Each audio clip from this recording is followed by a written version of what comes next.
इससे पहले जो हम चैप्टर 6 पढ़ते हैं उसी का ये नेक्स्ट टॉपिक है जीवों में पोषण।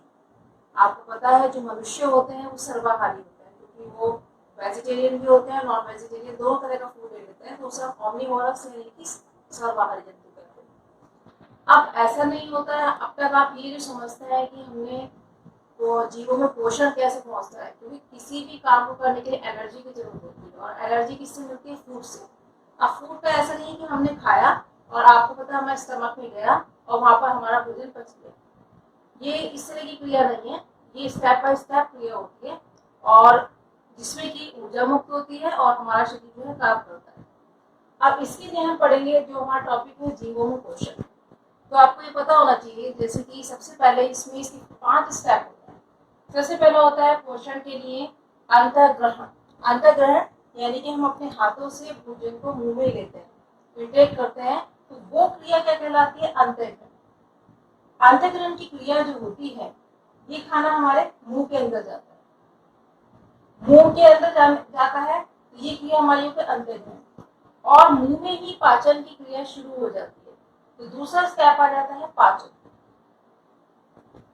पाचन में क्या होता है? जब भोजन का पाचन डाइजेशन होना शुरू होता है, तो उसके बाद जो उसमें आवश्यक तत्व होते हैं वो एब्जॉर्ब होते हैं बॉडी के अंदर, तो वो क्रिया क्या कहलाती है? अवशोषण। फिर इसके बाद 4th स्टेप आता है कि जो भी एब्जॉर्ब किए हैं पोषक तत्व वो शरीर की जीव द्रव्य में मिल जाएंगे और शरीर की सभी कोशिकाओं तक, सेल्स तक पहुंचाए जाते हैं, जिससे कि शरीर का जो आकार है वो बढ़ता है और काम करने के लिए ऊर्जा मिलती है। और इसके बाद जो 5वां स्टेप आता है, जो वेस्ट बनता है इस क्रियाओं के बाद में, जो यूजफुल होता है वो तो बॉडी के अंदर एब्जॉर्ब हो जाता है, जो वेस्ट होता है वो शरीर से बाहर निकाला जाता है, इसी क्रिया को कहते हैं बहिक्षेपण। तो ये 5 क्रिया होती हैं, 5 स्टेप होते हैं, तब जाके भोजन के पाचन की क्रिया जो है वो पूरी होती है। अब हम ये डायग्राम देखते हैं। अब इसमें आप जैसे कि हम भोजन लेते हैं, मुंह के अंदर आपको लगता है कि हमारा भोजन स्टमक में चला गया और हमारा पाचन जो है होने लगा, लेकिन ऐसा नहीं। हमारे शरीर में भी एक पूरा सिस्टम होता है जिसको हम पाचन तंत्र कहते हैं, और पाचन तंत्र में केवल हमारा मुंह और हमारा स्टमक नहीं आता है, इसमें सबसे पहले आता है मुंह और वो गुहा। दूसरा होता है ग्रसिका, वहाँ पे निगल द्वार होता है जहाँ पर भोजन को निगला जाता है। उसके बाद जो है तीसरा पॉइंट आता है यहाँ पर ग्रास नली, जिसे हम फूड पाइप कहते हैं, जिसे आप खाने की नली भी कहते हैं, भोजन वहां तक पहुंचता है। उसके बाद भोजन आता है स्टमक यानी कि आमाशय, और फिर जाता है भोजन छोटी आंत में जो अंदर की तरफ कुंडलित दिखी हुई है पतली सी, और उसके बाद भोजन जाता है बाद में बड़ी आंत के अंदर, और उसके बाद ह्यापायनस से उसे बहिक्षेपण की क्रिया के द्वारा बाहर निकाल दिया जाता है। तो मुख में मुख गुहा, ग्रसिका, ग्रास नली, आमाशय, छोटी आंत, बड़ी आंत, ये पूरा मिलकर जो है ये हमारी आहार नाल, जिसे हम एलिमेंट्री कैनाल कहते हैं, उसका निर्माण करते हैं, और इन सभी पार्ट्स में भोजन जाता है और हर भाग जो है अपना कार्य करता है, और उसके बाद भोजन की पचने की क्रिया जो है पूरी होती है। अब हम स्टेप बाय देखेंगे। इसके अलावा यहाँ पर देखिए स्टेप बाय, जैसे अब हमने पहला पढ़े आहार नाल, ये हमारे भोजन के पाचन अंग हैं जो मिलकर एक सिस्टम का निर्माण कर रहे हैं, जिसे हम आहार नाल या एलिमेंट्री कैनाल कहते हैं। लेकिन इसके अलावा भोजन को पचाने के लिए और ग्रंथियां होती हैं जिन्हें कहते हैं पाचक ग्रंथियां, जिनमें भोजन नहीं रहता है लेकिन वो भोजन को पचाने में महत्वपूर्ण योगदान देती हैं। जैसे कि हमारी होती है लाल ग्रंथियां, जो हमारे सलाइवा ग्लैंड्स होती हैं यहाँ पर, उनमें से लाल निकलती है, वो एक तो वो सहायक होती है। दूसरा हमारा ये जो लीवर होता है यकृत, इससे पित्तरस निकलता है, ये सहायक होता है। और तीसरा होता है अग्नाशय, जिसे कि पैनक्रियास कहते हैं, ये होती हैं पाचक ग्रंथियां। तो ये पाचक ग्रंथियां हैं और ये आहार नाल है, और ये आहार नाल और पाचक ग्रंथियां मिलकर जो है पाचन की क्रिया को पूर्ण करती हैं। अब हम देखते हैं कि देखो जब भोजन हम मुंह के अंदर लेते हैं तो यहाँ पर दांत होते हैं, जीभ होती है, और यहाँ पर लाल रस होता है जो कि लाल ग्रंथियों से निकलता है। ये क्या सहायता करते हैं? जब मुंह के अंदर भोजन जाएगा तो यहाँ पर दांत उसे चबाएंगे, क्योंकि जो भोजन पचता है उसके जिस रूप में हम भोजन को लेते हैं वो जटिल रूप होता है, उसको पहले सरल रूप में बदलना जरूरी होता है। तो दांत जो होते हैं वो बड़े टुकड़ों को छोटे टुकड़ों में कन्वर्ट करते हैं, काटते हैं, चबाते हैं। उसके बाद जो जीभ होती है वो उसको आगे पीछे करती है। इसके अलावा जो लाल रस निकलता है वो उस भोजन को सॉफ्ट बनाता है। तो ये क्रिया मुंह के अंदर होती है। मुंह में जो सलाइवा ग्लैंड्स होती हैं, जिनसे कि जो कि लाल ग्रंथियां होती हैं, जिससे कि लाल रस निकलता है, उसमें एंजाइम होते हैं निकलने वाले, एमाइलेज, लाइसोजाइम और टाइलिन। एमाइलेज क्या करता है कि जो भोजन, जैसे कि हम रोटी खाते हैं या आलू खाते हैं, जो भी स्टार्च लेते हैं हम भोजन में, उस स्टार्च को ये शुगर में कन्वर्ट करता है। इसका काम होता है स्टार्च को शुगर में कन्वर्ट करना। इसलिए जैसे कि रोटी खा रहे हैं या आलू है, इस स्टार्च चावल है, वो हमें मीठा लगने लगता है खाने में, क्योंकि एमाइलेज उन पर काम करता है और उस स्टार्च को किसमें बदलता है, शुगर में बदल देता है। उसके बाद जो दूसरा एंजाइम निकलता है इसमें, लाइसोजाइम जो होता है, वो मुंह में जो भोजन आता है उसमें अगर कोई बैक्टीरिया है उनको नष्ट करने का काम करता है। तीसरा टाइलिन, जो कि भोजन के पाचन क्रिया जो मुंह में होती है उसको करने में सहायक होता है। फिर इसके बाद आता है निगल द्वार, जहाँ पे ग्रसनी होती है। तो ये ग्रसी का, यहाँ से भोजन, यहाँ पर दो नली होती हैं जहाँ भोजन को निकलते हैं। एक तो होते हैं विंड पाइप, जिसे कि वायु नली कहा जाता है, और दूसरा होता है फूड पाइप। तो यहाँ पे एपिग्लॉटिस नामक रचना होती है कि जब भोजन हम निगलते हैं तो ग्रसिका से होकर जब वो ग्रास नली यानी कि फूड पाइप के अंदर जाएगा, तो यहाँ पर उसके ऊपर एक जो वायु की नली होती है, विंड पाइप होता है, उसके ऊपर एक कवर एपिग्लॉटिस होता है, उसको ढक लेता है, जिससे कि जो भी भोजन है वो उस वायु की नली में ना जाए, एयर विंड पाइप में ना जाए, वो फूड पाइप के अंदर जाए। तो इस तरह से भोजन जो है फूड पाइप में आ जाता है। और फूड पाइप से होता हुआ, यहाँ पे फूड पाइप में कोई एंजाइम निकलता, सिर्फ म्यूकस होता है जो कि भोजन को थोड़ा मुलायम बनाता है और उसे क्रमागुंचन गति से उसको नीचे की ओर धकेलने का काम करता है। और भोजन कहाँ पर आ जाता है, स्टमक में आ जाता है, जिसे हम अमाशय कहते हैं। अमाशय में भोजन 3 से 4 घंटे तक पड़ा रहता है। अमाशय में जो होता है, इसमें अमाशय में जठर ग्रंथियां होती हैं, जिनसे जठर रस निकलता है। ये यहाँ पर ये जे के आकार की, इंग्लिश में जे के आकार की थैली जैसी रचना होती है, जहाँ पर भोजन आता है, 3 से 4 घंटे तक पड़ा रहता है। क्रमागुंचन गति से ये मिक्सिंग होता रहता है और मिक्स हो गई पतला काइम जैसा जो है पदार्थ बना लेता है यहाँ पर। और इसमें जो रस निकलता है, जठर रस, इसमें जो एंजाइम है वो इसका यहाँ पर काम करते हैं अपना। और ये जो जठर रस होता है, इसमें होता है, निकलता है HCl, हाइड्रोक्लोरिक, जो कि एसिड नेचर का होता है। इसके अलावा होता है इसमें पेप्सिन, जो कि प्रोटीन को पचाने के लिए काम करता है। तो HCl क्या करता है, इस पेप्सिन को एक्टिव करता है कि उसको, जिससे कि वो स्टार्ट हो जाए और प्रोटीन को पचाने के लिए काम करने लगे। इसके अलावा तीसरा होता है इसमें म्यूकस। म्यूकस जो होता है, क्योंकि ये HCl जो होता है वो एसिड नेचर का होता है, अम्ल जैसी, तो एसिड के जो भी हानिकारक प्रभाव होते हैं उनसे बचाने के लिए कौन काम करता है, म्यूकस काम करता है। तो जठर रस में कौन कौन निकलता है, HCl, पेप्सिन और म्यूकस। HCl का काम होता है इस पेप्सिन को एक्टिव करना, जिससे कि प्रोटीन का पाचन हो सके। इसके अलावा जो भोजन में जो भी बैक्टीरिया वगैरह हानिकारक पदार्थ आ गए हैं, ये उनको समाप्त करने का भी काम करता है।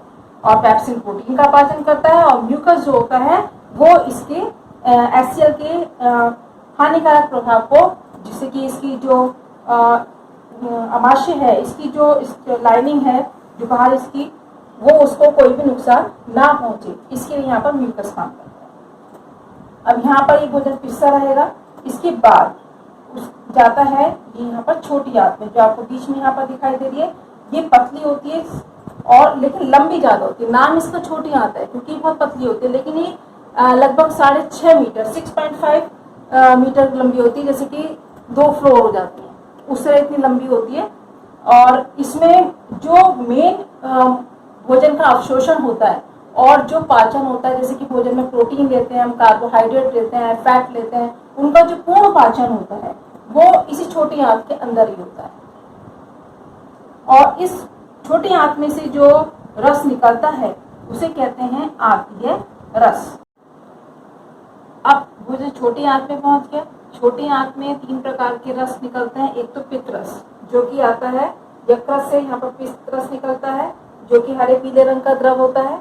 क्षारीय नेचर का होता है, जो कि स्टमक के अंदर जो भोजन मिलकर एसिड नेचर का हो गया है, और ये वाला द्रव उसको क्षार जो है एसिड के साथ मिलकर उसके प्रभाव को समाप्त करने का काम करता है, एसिडिक प्रभाव को समाप्त करता है।